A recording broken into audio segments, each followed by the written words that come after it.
Well, hi folks, 4th of August now. First day it's not rained for about a month. So I think what I'm going to do today, I'm going to harvest all the shallots. These are the banana shallots called Elista. I sowed them on the 1st of May, planted them out the 1st of...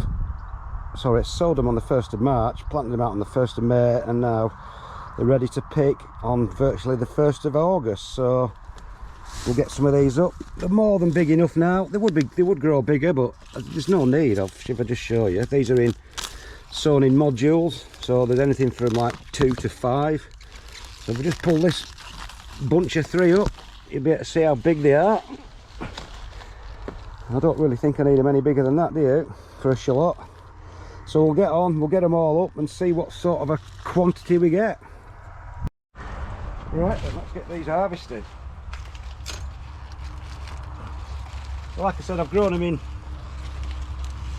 modules, so anything from sort of 1 to 5, and there's all sorts of different sizes, which doesn't matter. Not had one go to seed yet. That one looks like a leek. That's a rare one. So yeah, like last year I let them grow a little bit too big, I think, and they were massive. There's no need for them to be absolutely enormous. I mean, to me that's an ideal size for a shallot.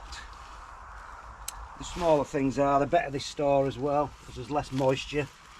This one's got six in a clump, so we'll just separate all these and show you what you get from a clump of 6. That's not bad, is it, from one position? 6 shallots that size. So I'm just making the most of this weather because it's been absolutely atrocious, I think, everywhere in England this summer. Well, you can't call it a summer, it's just been miserable and grey and wet and cold. So I thought I'd better get them out because it's going to throw it down again next week. So we'll get them all out and we'll see what they all look like. Oh, I need to kneel down.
Right then folks, coming up to this last few now, and I can't believe how many there are. I planted 60 clumps and there's probably an average of 3 shallots in each clump, so there'll be 180, getting on for 200 shallots here, I would imagine. So I'm guessing that they're about 4 ounces in weight, some of them, so you know, there could be 50 pounds worth in weight of shallots, and they do keep extraordinarily,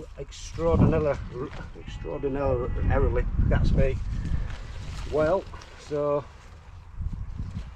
that's good. So these variety, like I said before, are called Elista. I used to grow Zibrun, but I had some awful results the last few years, so I gave up with Zibrun and started with the new variety called Elista. If we had some decent weather, we could just leave these out to dry off in the blazing sunshine. But unfortunately, we don't have any of that weather in this country. So there we go folks, that's them all harvested. To say I'm happy is an understatement. It's absolutely fantastic crop. They're really close together, foot apart in rows. So about, like I said, nearly 200 shallots, probably within about a 10 square yard area. And we've got some brilliant specimens. So I'll just show you how I store them in a minute and what little bit of preparation I do. And then we'll have to get them all loaded up, stuck on a wheelbarrow and take them home. Right then folks, this is what I like to do just before I store them. Just like to pull any little dead leaves off like so. I'm not going to go and strip them down to a clean bulb, but any little bits of dead stuff like that. And just give them a nice little bit of a wash off, wash the soil off.